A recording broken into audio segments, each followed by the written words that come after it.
CEAP, Centro Espírita Altivo Panfiro. Uma casa de amor. Bom dia, os companheiros aqui presentes, bom dia a todos que nos acompanham de casa. Nós estamos estudando no Evangelho segundo o Espiritismo, capítulo 27, Pedi e obtereis. Hoje nós vamos continuar do item 16 em diante. Esperamos acabar o capítulo 27 hoje. Eu vou ler um pedacinho aqui do item 16 e depois a gente faz o comentário dele. O item 16 é uma passagem da primeira carta de Paulo aos Coríntios, capítulo 14, que nos diz assim: se eu não entender o que significam as palavras, serei bárbaro para aquele a quem falo, e aquele que me fala será bárbaro para mim. Se eu orar em uma língua que não entendo, meu coração ora, mas o meu entendimento fica sem fruto. Se louvares a Deus apenas com o coração, como é que um homem dentre aqueles que só entende a sua própria língua responderá amém ao final da sua atuação de graças, se ele não entende o que dizes? Não é que a atuação não seja boa, mas o outro não consegue edificar-se com ela. Então vamos fazer a nossa prece.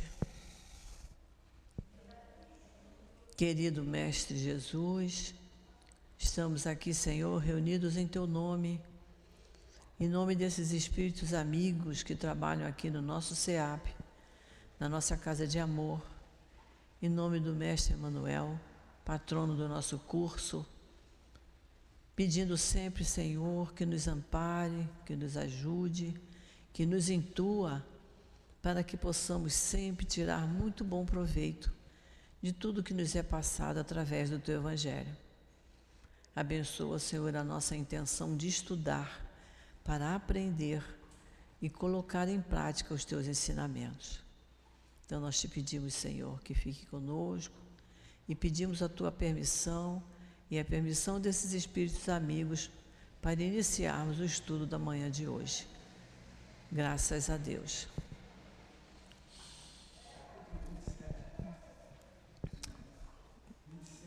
Capítulo 27, item 16. Então, nós acabamos de ler. Eu acho que ficou... a gente pode até só dar uma repassada, porque a gente entendeu o que ele quis dizer, né? Se eu não entender o que significam as palavras, eu serei bárbaro para aquele a quem falo. Né? Se eu orar numa língua que eu não entendo, o meu coração ora, mas o meu entendimento fica sem fruto, porque não consegue se concentrar. Então, isso aí nos lembra, uma vez nós fomos assistir uma reunião numa seita, não é propriamente uma religião, em que eles falavam uma língua que não era o português. Então, realmente, eu me senti perdida ali, porque eu não sabia o que estavam falando. Há religiões em que as pessoas incorporadas falam línguas que a gente não entende. Então, é isso que ele está se referindo. Se eu não entender o que o outro fala, eu não consigo me concentrar. Se o outro não entender o que eu falo, né? Por isso que, quando nós formos estudar o capítulo 28, nós vamos ver e entender por que a gente tem que rezar o Pai Nosso devagar. Não é rapidamente, nem eu não sei quantas vezes. É uma vez só e devagar, porque cada frase do Pai Nosso nos leva a uma ideia diferente, a um raciocínio. Quando nós fizemos um culto, o culto no lar foi feito lá em casa, no mês de abril, e eu escolhi como página do Evangelho o Pai Nosso. Nós não saímos da segunda frase, foi 1 hora de culto, a gente só analisando 2 frases do Pai Nosso. Então, para a gente ver que a gente não pode rezar Pai Nosso naquela velocidade que a gente costuma ver, né? Pai Nosso no céu, santificado seja o vosso nome, venha a nós o vosso reino. E não está colocando sentimento naquilo, não está tendo entendimento no que está falando e nem quem está ouvindo, mesmo que queira acompanhar. Então, fica uma prece meio sem noção. Então, é isso que esse item 16 quer nos dizer. Ele diz assim, ó... se louvares a Deus apenas com o coração, Como é que um homem, dentre aqueles que só entendem a sua própria língua, responderá amém? O que quer dizer amém? Assim seja, né? Você concorda, você consente, você aprova com o que acabou de ser dito. Se você não entendeu a língua, como é que você vai dizer amém no final? Aí ele diz, não é que a tua ação não seja boa, mas o outro não consegue edificar-se com ela.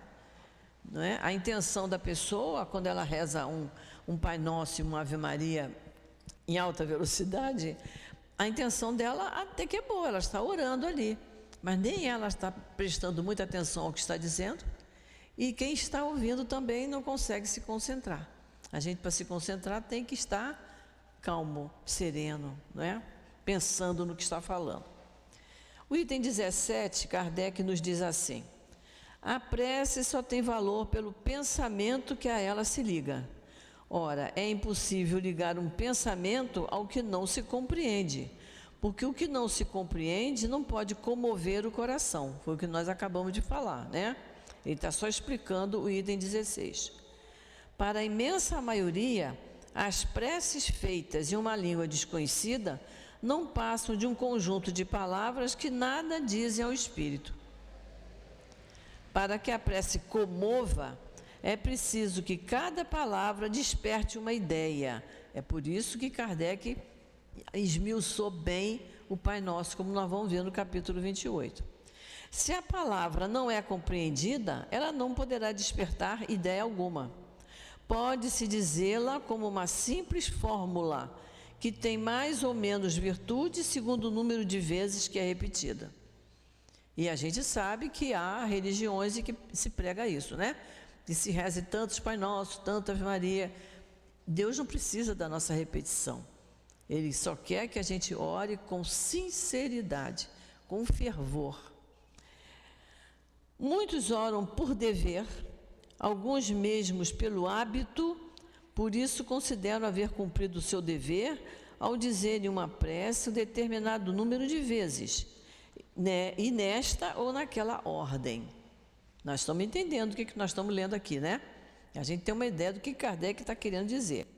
Deus, porém, lê o íntimo dos corações. Já aprendemos isso. Deus sabe o que demora no fundo do nosso coração.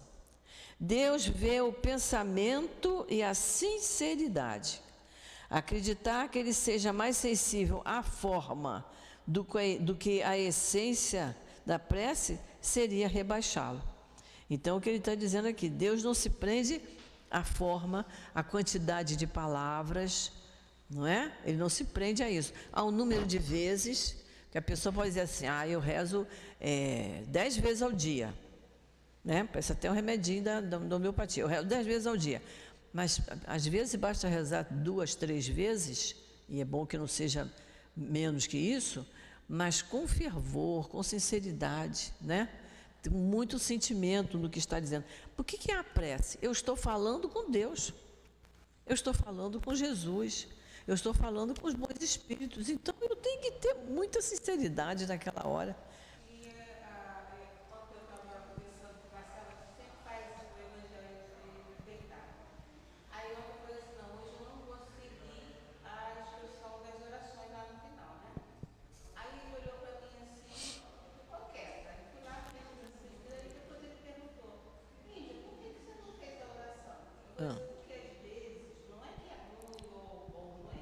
É que a gente se prende na pontuação, nos detalhes, e acaba esquecendo de falar com o coração. E o coração é que é importante. Né? O coração, então, assim, hoje, no caso eu falei, eu quero só falar. É o que vem daqui. Quero repetir. Isso. Não tem necessidade disso. Não, Porque a gente fica muito preso a forma. Isso. Então, isso meio que atrapalha. A pessoa tem que saber o momento de ver que é o coração. É o sentimento que tem que funcionar nessa hora. Muito bem. Então, isso que ele está mandando que a gente veja lá, o capítulo 28, o item 2, que é justamente sobre o Pai Nosso. O item 18 é da prece feita pelos mortos e pelos espíritos sofredores. O item 18 nos diz assim: a prece é implorada pelos espíritos sofredores. Gente, a gente tem que lembrar disso, né? Nós temos que lembrar disso. Ela lhes é útil porque, ao verem que se pensa neles, sentem-se menos abandonados, são menos infelizes. A prece, porém, tem sobre eles uma ação mais direta. Reanima-lhes a coragem, provoca-lhes o desejo de se elevarem pelo arrependimento, pela reparação e pode desviá-los do pensamento do mal. É nesse sentido que a prece não só consegue aliviar, como abreviar os seus sofrimentos. E ele manda que a gente veja o céu e o inferno, a segunda parte, que fala dos exemplos. Quem tiver em casa o livro Céu e Inferno, é bom que veja, porque é justamente isso que nós estamos lendo.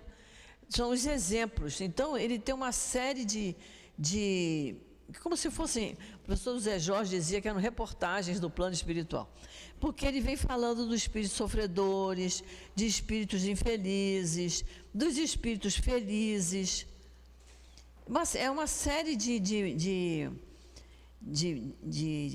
mensagens que nos mostram exatamente a situação do espírito no plano espiritual, de acordo com o patamar moral que ele ocupava. Então, essa parte, da segunda parte do livro do Céu e Inferno, que vai falar dessas reportagens, é justamente isso aqui. E aí eu lembro sempre que tem aqui uma mensagem, não vou ler agora, em que um espírito sofredor está lá no sofrimento dele, porque quando está lá a situação é mais séria, né? Porque não há o disfarce nosso aqui do corpo de carne, né? Então, eles se comunicam pelo pensamento. Ele estava em grande sofrimento e uma pessoa muito querida dele faz uma oração em favor dele. E nesse momento, ele diz: que alívio, estou sentindo como se fosse uma aragem. Então, é isso aí, você está morrendo de calor, está tudo fechado, né? Você vê que lá fora as folhas estão mexendo porque está ventando. Você abre um pedacinho da janela, você... Que alívio! E foi esse sentimento que ele expressou no momento em que a pessoa fez uma prece dirigida a ele. Então, se a gente sabe que o efeito é esse, vamos orar, vamos lembrar, né? Mesmo que seja um ente querido, que você diga assim: ah, mas foi muito bom irmão, muito bom pai, muito bom filho, muito boa esposa, mas somos espíritos imperfeitos. Então, se somos imperfeitos, precisamos de prece. Né? Mas prece, como nós estávamos falando aqui, prece ditas com fervor, com amor, com sinceridade, que partam do coração, voltado para aquele ente querido. E não esquecer de ninguém, né? Porque a gente pensa que só existe a gente. Não, é. A gente tem que ver que tem outros Que precisam. Pois é, por isso que nós vamos ver aqui, tem a prece pelos sofredores. O capítulo 28 vai ter prece de tudo quanto é jeito. Nós vamos chegar lá. Então, é isso que ele está dizendo aqui. Por isso que ele está mandando que a gente recorra ao céu e inferno, segunda parte, que é a parte dos exemplos. No item 19, Kardec nos diz assim: certas pessoas não admitem a prece pelos mortos, porque, de acordo com a sua crença, só existem duas alternativas para a alma: ser salva ou ser condenada a penas eternas. E tanto para um caso como para o outro, a prece é inútil. Que pena, né? Que pena ainda ter pessoas que pensam dessa maneira. Se a gente está sabendo que o espírito precisa de prece.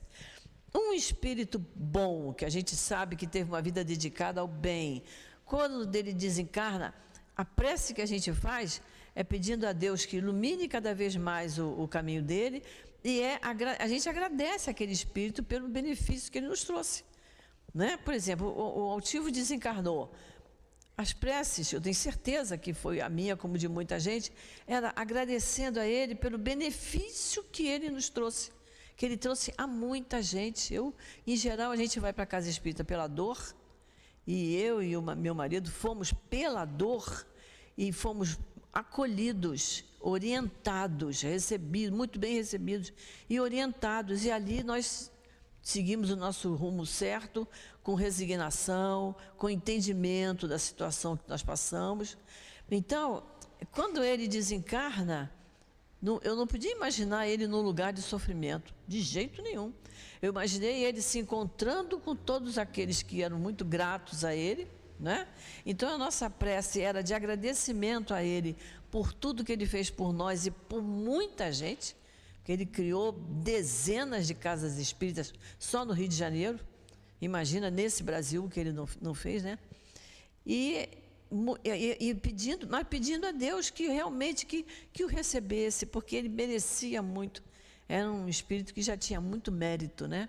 Então, a gente também conhecendo a pessoa, porque muitas pessoas pensam assim, morreu aquela pessoa ali, descansou.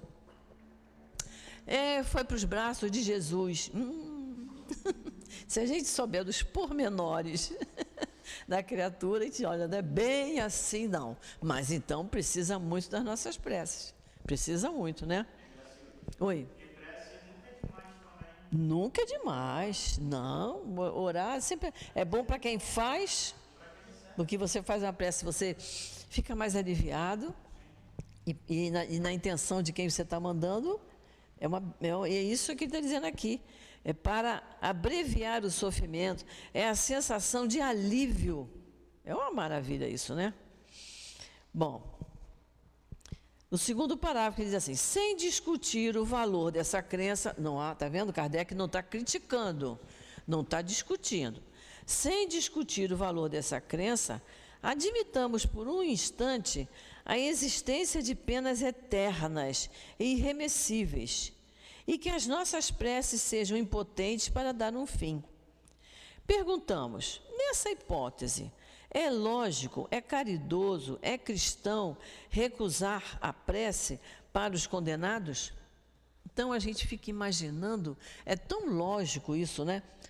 Desencarna uma mãe, um pai, perde um filho que estava envolvido com droga, com todo tipo de vício. E aí vem aquelas balas perdidas e pega a criatura e leva. Morreu numa situação muito complicada, muito difícil. Não se vai fazer uma prece para aquele espírito? Não é? Então é o que ele está dizendo aqui. É lógico, é caridoso, é cristão você não fazer a prece porque a tua crença diz que não se faz prece pelos mortos? Não é? Se um pensamento nosso de amor já ajuda, já dá um alívio àquele espírito saber que aquela criatura, aquela mãe, aquele pai, aquela tia, avó, amava, apesar de todos os defeitos dela, todos os defeitos daquele espírito, né, daquela criatura, nisso já é bom para ele. Imagina você ir para um cantinho e fazer uma prece para ele. Tem que ser feito, né? E também imagina você acreditar que não adianta fazer prece e imaginar que aquele espírito, como fez muita coisa errada, ele foi para o inferno e tem pena eterna, não vai sair de lá. Ora, se nós que somos imperfeitos, aqui no Evangelho, nós que somos imperfeitos, se um filho pede pão, você não vai dar uma pedra? Quanto mais Pai, né, nosso Pai bom, misericordioso. Então a gente que é imperfeito, o filho comete um erro, você bota ele de castigo. Depois chega lá, conversa com ele, vai fazer outra vez? Não, não vou. Em geral repete. Mas a gente vai de conta que ele não vai fazer.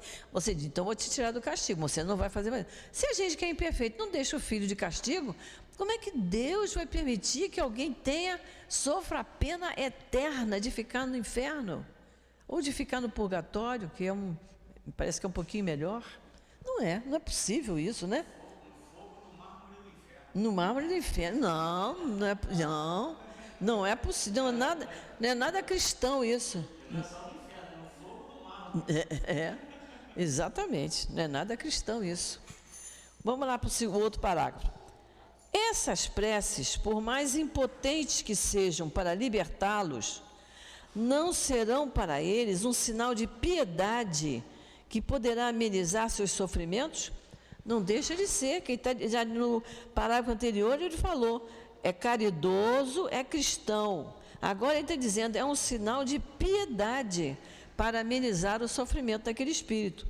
Na terra, quando uma pessoa é condenada à prisão perpétua, mesmo que não exista nenhuma esperança de obter o perdão para ela, porventura é proibido a uma pessoa caridosa ajudá-la a carregar o peso dos seus sofrimentos?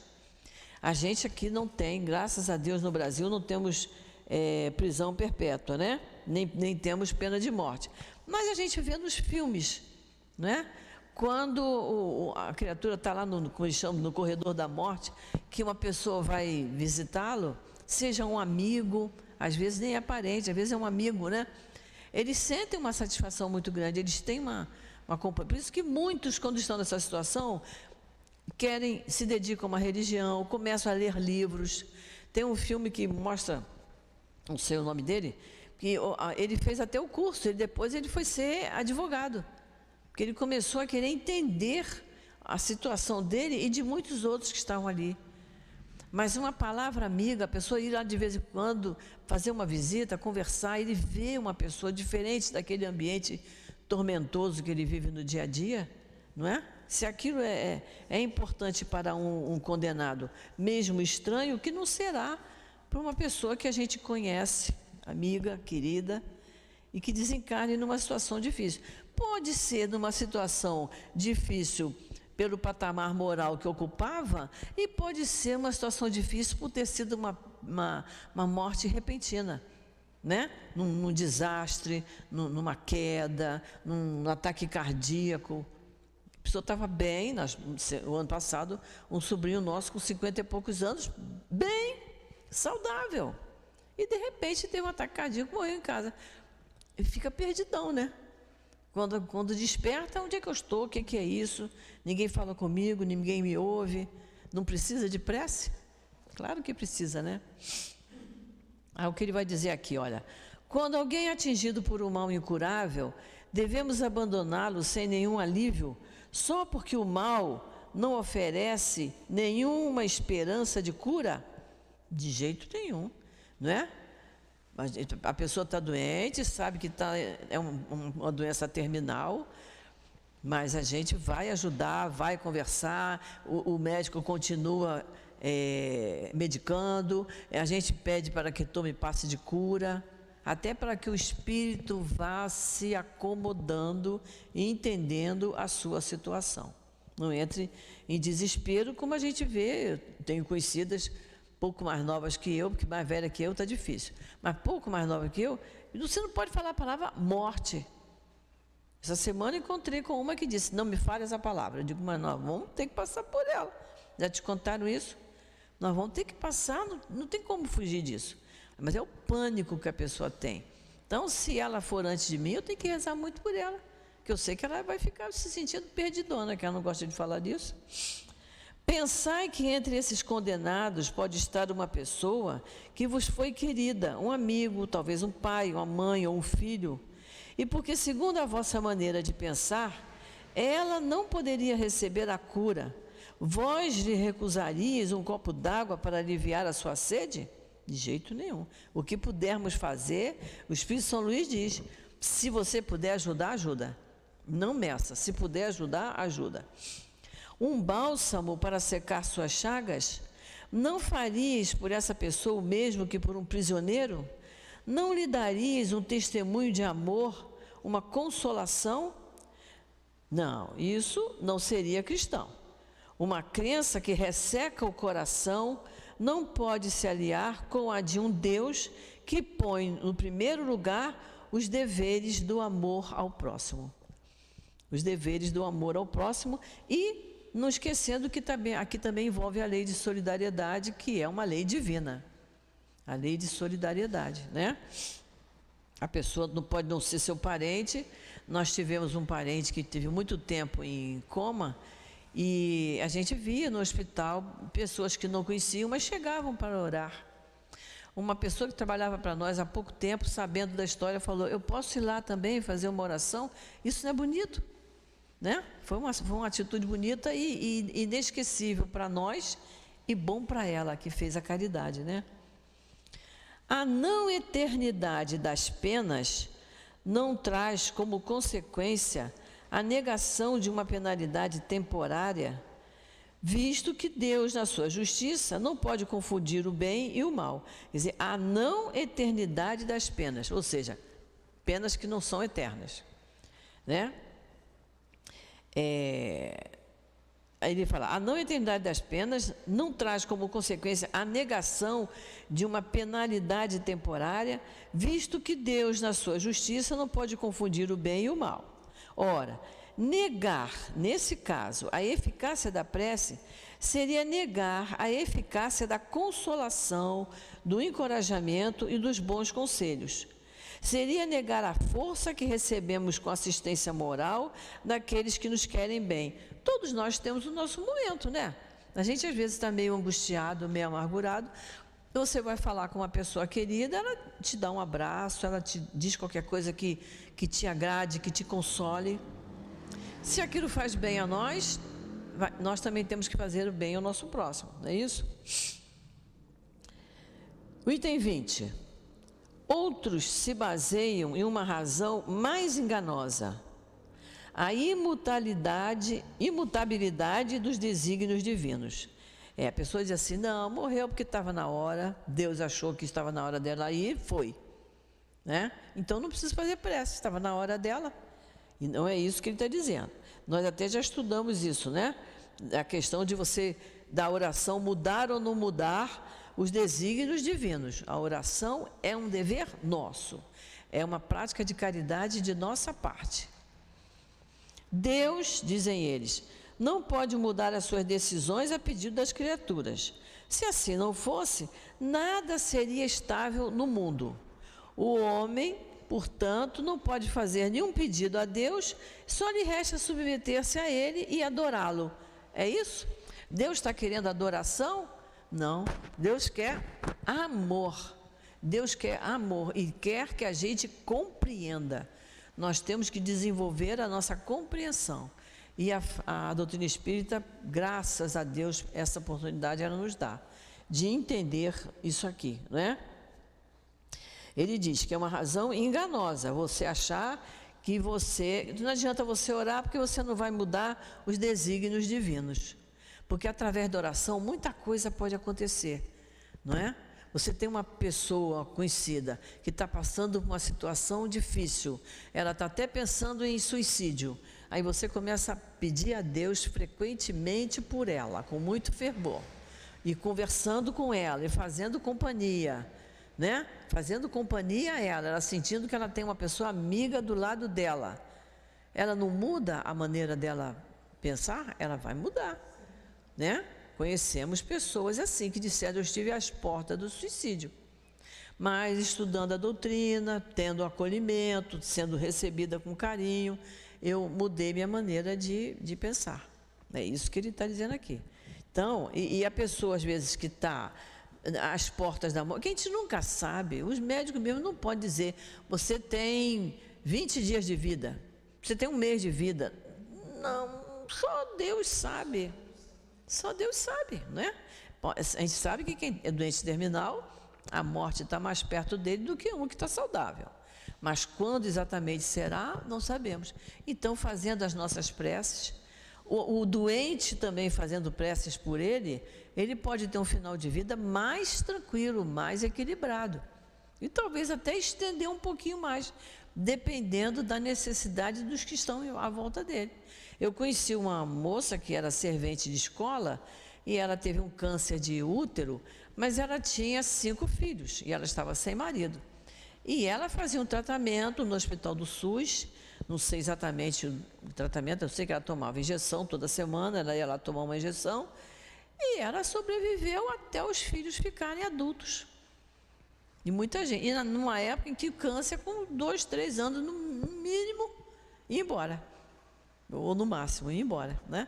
Então é isso, tem aquele momento, Deus espera o momento certo, de modo que ela conseguiu criar os 5 filhos dela, eram todos maiores de idade, todo mundo estudou, todo mundo trabalhou, e aí ela partiu. Então é... Tem 15 dias que minha filha me mandou uma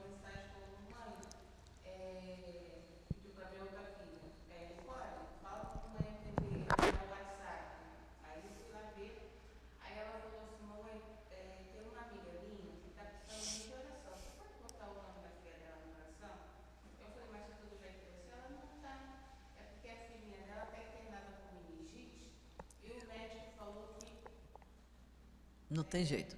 É. Deixar esperar, porque estava muito lá a situação dela. Aí eu falei assim, tá bom. Aí comecei a rezar e tal, fiquei fazendo aquela oração. Aí com uma semana depois entrou no assim, acabei me desvinculando. Porque todo faz de semana eu acabo pegando pra mim, né? Aí depois a mãezinha da menina mandou mensagem, olha, agradeço muito pela sua oração. Minha filha está acabando de sair do hospital. É. Aí ela falou, na palavra dela, ela falou assim, muito obrigada. Eu falei assim, olha, agradeça a Deus. É. Peça sempre a Jesus.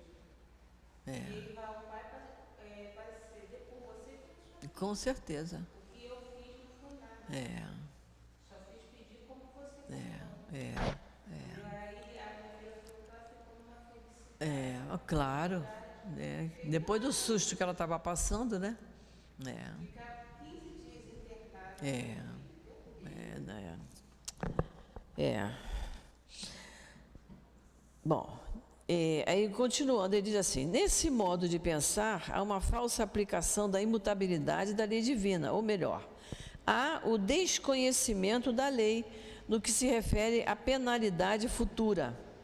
Essa lei é revelada pelos Espíritos do Senhor, agora que o homem está pronto para compreender o que na fé está de acordo com os atributos divinos ou o que lhe é contrário. Que interessante nós espíritas lermos isso. Então, por que Kardec nos diz isso? Quando ele diz aqui, olha, essa lei é revelada pelos Espíritos do Senhor. Quem são os Espíritos do Senhor? Todos que colaboraram no Evangelho, todos que colaboraram na confecção do Livro dos Espíritos, todos que colaboraram na confecção do Céu e Inferno. E quem é que estuda esses livros? Espíritas. Então, nós já somos considerados capazes de entender. Essa lei é revelada pelos Espíritos do Senhor, agora que o homem está pronto para compreender o que na fé está de acordo com os atributos divinos ou o que lhe é contrário. Ou seja, nós já temos maturidade suficiente, consciência para entender e a gente repudiar a questão das penas eternas. Pena eterna não existe, não é isso? Não existe. Isso é uma incompreensão da lei de Deus. Basta que quando a pessoa disser assim, mas era muito ruim, vai ficar lá pagando, como disse o Tiago aqui. Como é que é, Tiago? No mármore do inferno. Não é? A gente diz assim, mas Deus é bom. O que você aprende na sua doutrina? Deus não é bom, não é pai, não é justo, misericordioso? Você deixaria um filho de castigo num chão frio, chovendo, porque ele cometeu um erro? Você não deixaria. Então Deus também não deixa os filhos dele, né? A gente tem esse argumento. De acordo com o dogma da eternidade absoluta das penas, nós já vimos que dogma é uma ideia que não se discute, é porque é, né? Então é o dogma da eternidade absoluta das penas. Para quem acredita, é uma ideia que não se discute, mas para nós é uma falsa ideia, né? De acordo com isso, não são levados em consideração o favor do culpado, nem o seu remorso, nem a favor do culpado, nem o seu remorso, nem o seu arrependimento. Então, olha só, a gente aprende no Livro dos Espíritos, e como a gente vê também, quem estuda o Céu e Inferno, é um processo. Você tem que cair em si, reconhecer que errou, se arrepender e ter vontade de reparar. Né? É como ontem o Fábio Branco falou aqui. O que é o reparar? Você bateu no carro de uma pessoa, né? Você veio por trás e deu uma pancada no carro. Você arrebentou o carro da frente. O correto é isso mesmo. Quem está atrás tem que consertar o carro da frente. Não é isso? Quando você diz, olha, vamos levar seu carro para a oficina, porque eu vou pagar. Você está reparando o erro que você cometeu. Por ter vindo distraído, acelerou e bateu no carro da frente. Então, assim também é para nós. Nós temos que reparar o erro que cometemos com determinada criatura. Então, nós vamos encontrar com ela numa situação que só Deus sabe qual seria, para a gente reparar o erro cometido. É a reparação que é isso. Então, de acordo com essa questão da eternidade das penas, não são levados em consideração nem o remorso, nem o arrependimento. É inútil o desejo que ele possui de se melhorar. Está condenado a permanecer eternamente no mal. No entanto, se for condenado a uma pena com um tempo determinado, ao final desse tempo a pena terminará. Mas quem pode afirmar que nesse momento ele será possuidor de melhores sentimentos? Aqui agora ele já está falando das leis humanas, né? A pessoa cometeu um crime, foi a julgamento, foi condenada a tantos anos, vai ficar preso tantos anos, mas quem pode afirmar que ao final desse tempo, que a pena dele termina, que ele é possuidor de melhores sentimentos? Porque tudo está correndo no plano material. Ninguém pode saber, né? De repente ele sai igual como entrou ou até pior, né? Aí ele diz aqui que, a exemplo de muitos condenados, ele não será tão mal ao sair da prisão quanto era antes? No primeiro caso, seria manter na dor do castigo o homem que se voltava para o bem. Se ele está no castigo, se ele está na prisão, mas se ele se arrepende, se ele tem remorso, ele se arrepende e tem o desejo de reparar, ele já está indo para o caminho do bem. E Deus está vendo. Por isso que não existe pena eterna. Então está na hora de tirar ele do sofrimento. Já na lei humana, você não consegue saber se aquela pessoa está melhor ou está pior. Vai depender do que ela, quando ela sair da prisão, o que ela vai fazer lá fora em liberdade. Então ele diz isso. No segundo caso, beneficiar aquele que permanece culpado. Quer dizer, ele ficou preso 10, 15 anos, saiu dali até pior do que entrou, mas está em liberdade. É preciso que ele cometa um outro erro para voltar a ser preso. Embora já esteja com a fichinha dele suja e tudo, mas está em liberdade. Né? Então a lei humana, ela é falha porque nós somos falhos. Nós não lemos o pensamento de ninguém. Agora, a lei divina não falha, né? Então, ele vai ficar, o espírito vai ficar no lugar de sofrimento até ele se arrepender. E não é dizer assim, olha, eu estou arrependido, pode me tirar daqui que eu estou arrependido. Não, não é assim, não. Porque Deus sabe o que está no fundo do nosso coração. Agora, se Deus vê que ele está realmente arrependido, tira ele de lá. E é isso que é bonito esse livro, Céu e Inferno, que tem uma porção de casos assim, para a gente ver que isso é verdade. É isso que acontece. A lei de Deus é mais previdente que a lei dos homens, sempre justa e misericordiosa. Não fixa nenhuma duração para a pena, seja ela qual for. A durabilidade da pena depende do meu comportamento. Se eu, como espírito, eu me melhorar, eu saio de lá. Vai depender só de mim. Aí o item 21, ele diz, a lei de Deus assim se resume. Ele fala os pontos principais. Ele diz, o homem sempre sofre as consequências de suas faltas. Não há uma só infração à lei de Deus que não tenha a sua punição. Para Deus nada passa despercebido. Aquela coisa que a pessoa diz assim, eu vou fazer isso que ninguém está vendo, né?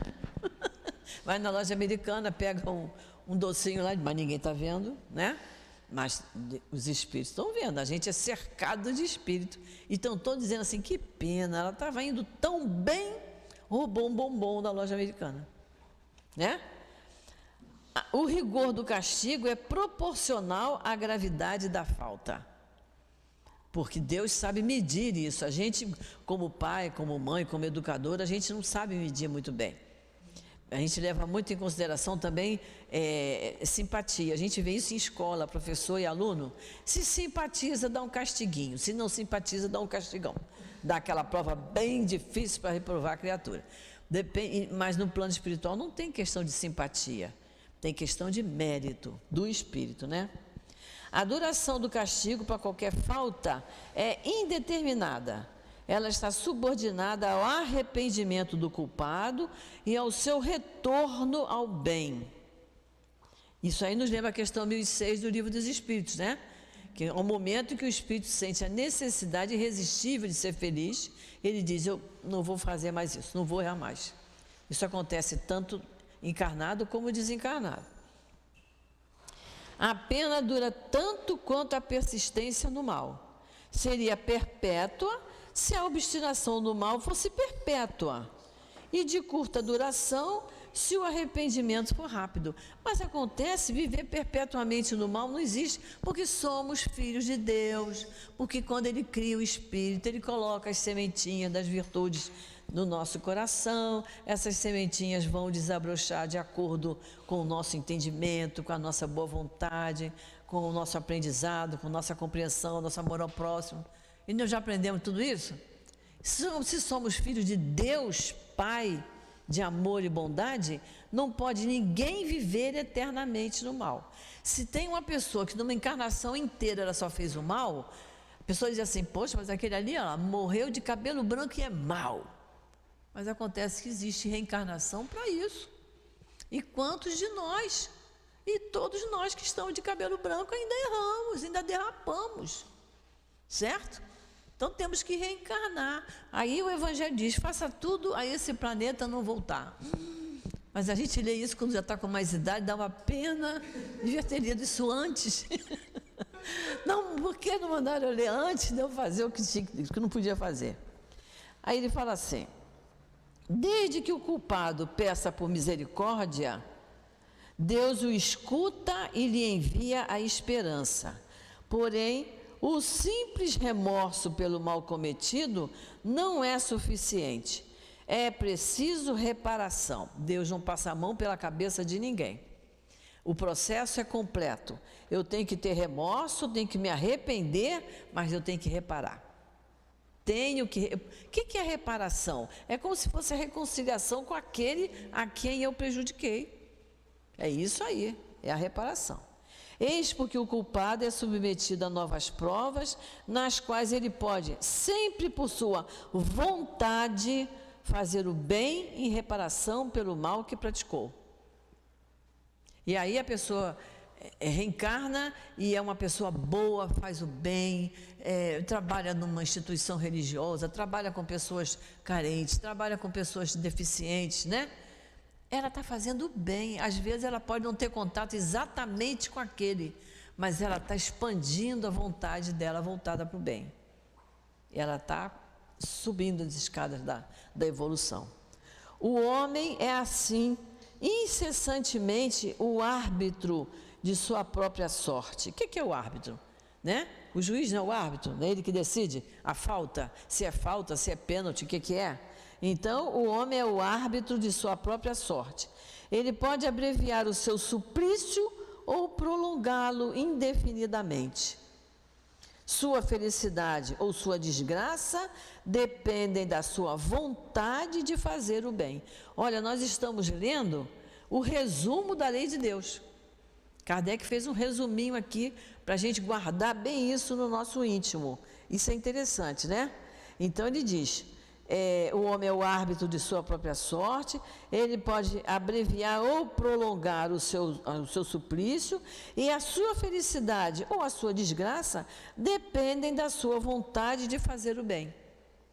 Depende só de nós, não depende dos outros. Não adianta dizer: eu sou assim porque meus pais foram muito maus comigo, eu sou assim porque eu tive um casamento muito ruim, eu sou assim porque eu nunca tive sorte no emprego. Nada disso para Deus é motivo, nada disso. E ele diz aqui: essa é a lei imutável e de acordo com a bondade e justiça de Deus. Não podemos esquecer que Deus é justo, bom, misericordioso. O espírito culpado e infeliz, assim sendo, pode sempre salvar a si mesmo. Tudo depende de nós, depende de mim. A lei de Deus lhe diz em qual condição ele pode fazê-lo. Na maior parte das vezes, o que lhe falta é a vontade, a força, a coragem. Falta vontade, força e coragem. A pessoa diz assim: eu nasci assim, né? Vou morrer assim. Se por intermédio das nossas preces lhes inspiramos essa vontade, nós os sustentamos e o encorajamos. Olha as nossas preces aí, tendo valor, tá vendo? Como é importante, né? Se por nossos conselhos nós lhe damos as luzes que lhe faltam, em vez de solicitar a Deus que anule a sua lei, nós tornamos os instrumentos para a execução da sua lei de amor e caridade, da qual Ele assim nos permite participar, para que possamos dar uma prova de caridade. Então, vou reler esse pedacinho aqui. Se por intermédio de nossas preces lhes inspiramos essa vontade, nós os sustentamos e o encorajamos. Se por nossos conselhos nós lhe damos as luzes que lhe faltam, em vez de solicitar a Deus que anule a sua lei, nos tornamos os instrumentos para a execução da sua lei de amor e caridade, da qual Ele assim nos permite participar, para que possamos dar uma prova de caridade. Então, a pessoa chega aqui na casa, chega com dor, com sofrimento, e aí, o que a casa propõe? Estudar. Estudar, estudar e estudar. E trabalhar. Se tiver um dia na semana com uma folguinha, seja de manhã, de tarde ou de noite, seja no fim de semana, seja lá o que for, trabalhar. Porque quando você trabalha numa casa religiosa, você não está trabalhando... Eu não estou trabalhando nem para mim, nem para o Tiago, nem para a Luciana. Eu estou trabalhando até para não sei quem é. Né? Quando a pessoa vai lavar o banheiro lá, que o pessoal usa, eu estou lavando aquele banheiro para quem? Não sei. Não é? Não sei para quem que eu estou lavando. O Tiago hoje chegou aqui e enxugou tudo aqui. Ele enxugou isso aqui para ele não pisar no molhado? Não, ele enxugou para nós e para quem entrar pela casa hoje. Então, já estamos fazendo bem. Porque nós estamos olhando a quem? Não tem nada endereçado. Eu estou fazendo por minha vontade, porque eu quero fazer.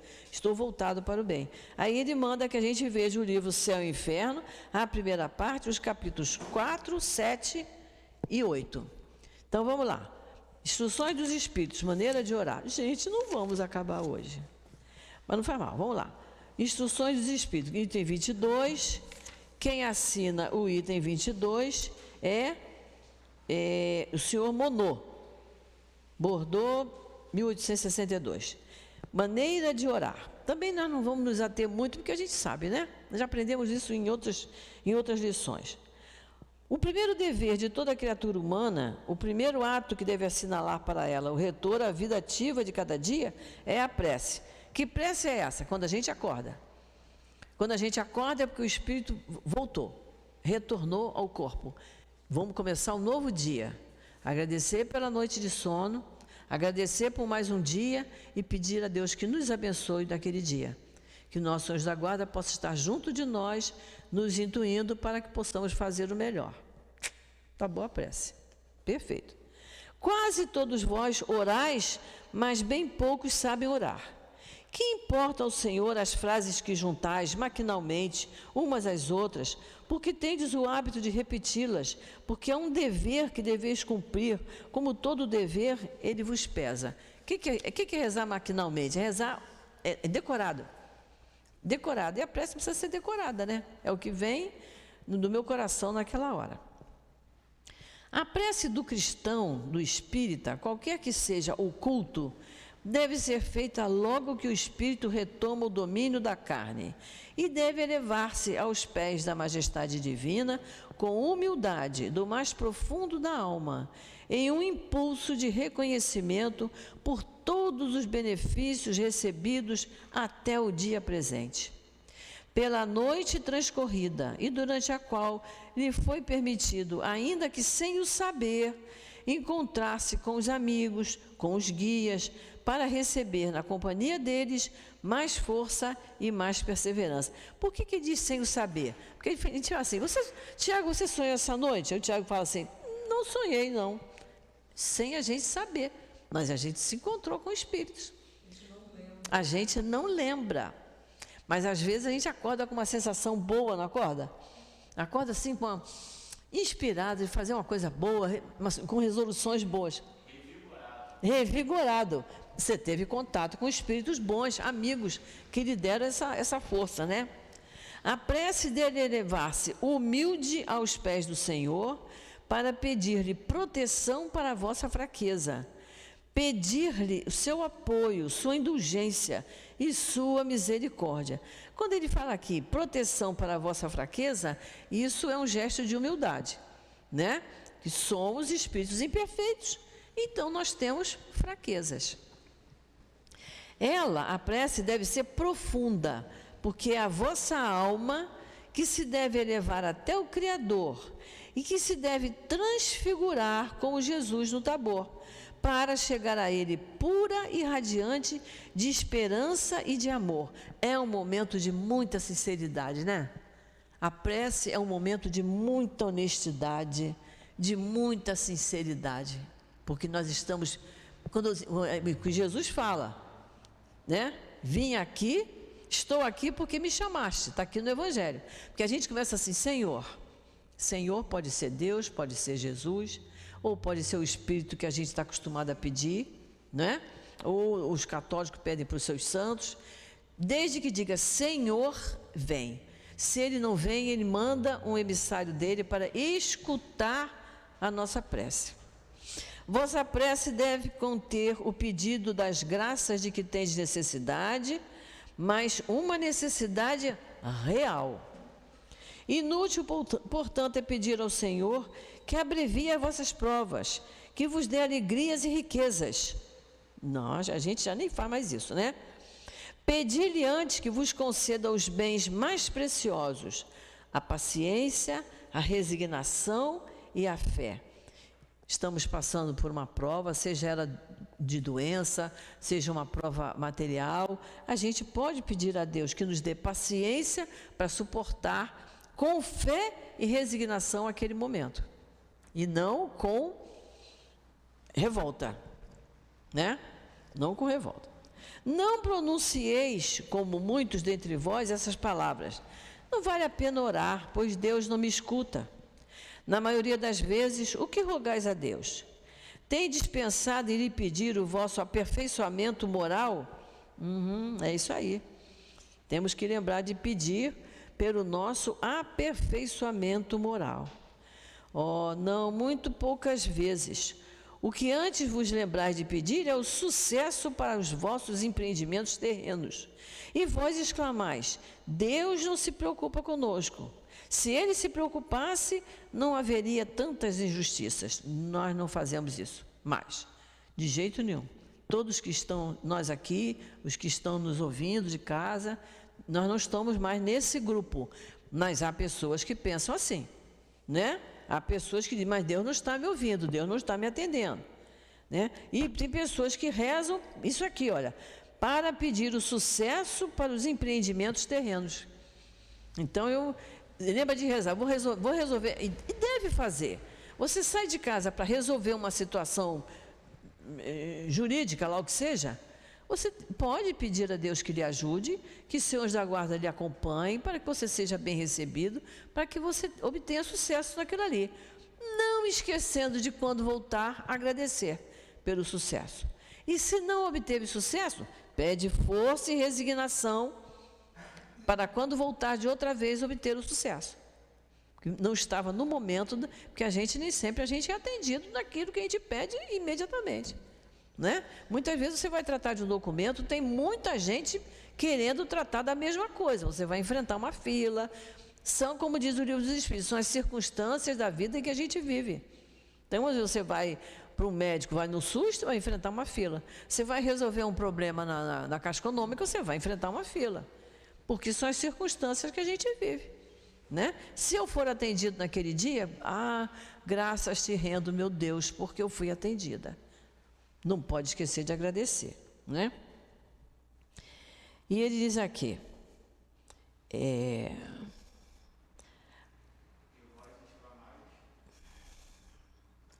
bom, eu comecei ali, não foi? Não, mas eu já li, não sei se eu já li isso aqui, ó. A prece do cristão, do espírita, qualquer que seja o culto, é isso aqui, né?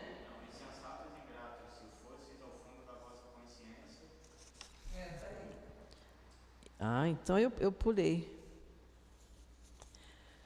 Olha só, nós estamos no item 22. Terceiro parágrafo? Então tá bem, vamos lá. Então, a gente está sabendo o que é isso aqui, né? Vamos para o parágrafo. Terceiro parágrafo. Vossa prece deve conter o pedido das graças que tendes necessidade, mas uma necessidade real. Inútil, portanto, é pedir ao Senhor que abrevie as vossas provas, que vos dê alegrias e tristezas. Pedirei antes que vos conceda os bens mais preciosos, a paciência, a resignação e a fé. Não pronuncieis... isso tudo nós já falamos, né?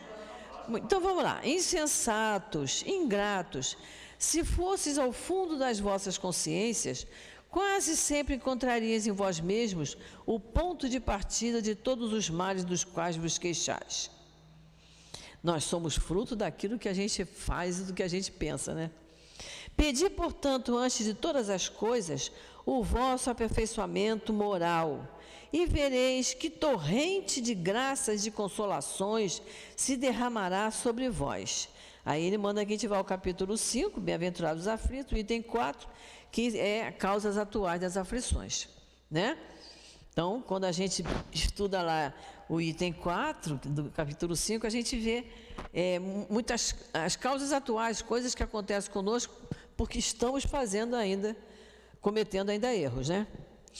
Deveis orar constantemente, sem que para isso tenhais que vos retirar para o vosso oratório, ou ficar de joelhos nas praças públicas. A prece diária é o cumprimento dos vossos deveres, sem exceção, de qualquer natureza que eles sejam. Não é um ato de amor para com o Senhor amparardes os vossos irmãos em uma necessidade qualquer, moral ou física? Então, a prece diária é o cumprimento do nosso dever. Então, a Luciana soube que tinha uma criança doente, praticamente desencanada. Qual era o dever dela? Fazer uma prece. Nem conhece a criança, mas está precisando, né? Está precisando. Aí a gente ora pelo doente, a gente ora pelo médico que está atendendo aquela criança.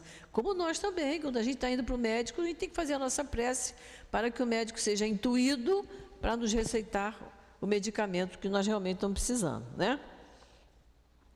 Quando uma alegria vos chega, quando um acidente é evitado, ou mesmo quando uma contrariedade nos atinge apenas levemente, não é um ato de reconhecimento elevar o pensamento a Deus e dizer mentalmente: sede bendito, meu Pai. Não é um ato de contrição quando, ao sentir de que haveis falhado, vos dirigis ao juiz supremo e dizeis, mesmo que por um rápido pensamento: perdoai-me, meu Deus, porque pequei, por egoísmo, por orgulho ou por falta de caridade. Dai-me forças para não errar novamente e coragem para reparar a minha falta. Que às vezes o momento da reparação é doloroso, então eu peço coragem para esse momento. Isso deve acontecer independente das preces regulares da manhã, da noite e dos dias consagrados. Como vedes, a prece pode ser feita em todos os instantes, sem trazer nenhuma interrupção aos vossos trabalhos. Ao contrário, ela os santifica quando é feita assim. Tende a certeza de que um só desses pensamentos, saído do coração, é mais ouvido pelo vosso Pai Celestial que as longas preces ditas por hábito, muitas vezes sem causa que as determine, e das quais a hora convencionada vos lembra automaticamente. Está na hora de rezar, são 6 horas da noite, eu vou rezar. É uma hora boa, sabia? Que chama-se a hora do Ângelus, né? É uma hora boa, porque muitos estão em oração naquele momento. Mas se eu não fizer a prece naquele momento, porque eu estou trabalhando, porque eu estou fazendo uma outra coisa, faço depois, faço antes. Não precisa ter uma hora certa. E ele diz aqui, olha, a prece pode ser feita em todos os instantes, sem trazer nenhuma interrupção. Todos os instantes, sem trazer nenhuma interrupção aos vossos trabalhos. Ao contrário, a prece, santifica quando é feita assim. Então, a prece pode ser feita na hora que eu estou lavando, cozinhando, quando eu estou digitando, quando eu estou... qualquer momento. Por isso que a comida tanto na nossa casa como na nossa instituição, o ambiente da cozinha tem que ser um ambiente de muita paz. Porque a comida feita em paz, com amor, de preferência em silêncio, os espíritos estão ali ajudando. Então coloca naquele alimento o fluido que cada um que vai comer aquela comida precisa. Agora, ir para a cozinha, imagina a gente ir para a cozinha, né? Dizendo assim, eu estou com tanta raiva hoje, mas tem que fazer arroz. Eu estou com uma raiva danada, mas tem que fazer bife, vou sujar o fogão todo. Não pode, isso vai fazer até mal. Isso vai fazer até mal. E cai uma tampa no chão, diz um monte de coisas terríveis, né? Não pode, está errado isso. Porque fazer o trabalho no cumprimento do dever e com amor a Deus, santifica o seu trabalho. Isso é importante. Nós vamos parar por aqui, porque não dá mais, porque já são 10 horas. Vamos deixar só esse item para a semana que vem. E semana que vem a gente começa o último capítulo do Evangelho. Parece até novela, né? É dia 3, né? Deixa eu ver. Dia 1 é sexta, é 3. É 3, 9 e 23. Então vamos fazer a nossa prece. Querido Jesus, nós muito te agradecemos, Senhor, porque não colocamos nenhum obstáculo em vir hoje à nossa casa espírita. Não é a chuva, não é o frio, não é o sol em demasia, o calor, que pode nos atrapalhar a ponto de deixarmos de vir à nossa casa, estudar o Teu Evangelho, pensar em Ti, aprendermos um pouco mais das Tuas lições, Senhor. Nós só podemos Te agradecer, Senhor, por nos intuir estarmos aqui nesta manhã de domingo, fazendo o nosso estudo do Evangelho. E te pedimos, Senhor, que abençoe a cada um de nós, que abençoe também a próxima aula do nosso companheiro Newton, que abençoe a todos aqueles que nos acompanham de casa, com vontade também de estudar e de aprender os teus ensinamentos, os ensinamentos dos bons espíritos. Então, Jesus, agradecidos por tudo quanto recebemos de Ti, pedindo que nos permita sermos acompanhados de nossos anjos de guarda aos nossos pontos de origem. Nós pedimos, Senhor, a Tua permissão, a permissão dos espíritos amigos, queridos, que trabalham aqui no nosso SEAP, na nossa casa de amor, e a permissão de Deus, nosso Pai, para encerrarmos o estudo do Evangelho da manhã de hoje. Mas fica conosco, Senhor, porque continuamos sempre precisando muito de Ti. Graças a Deus.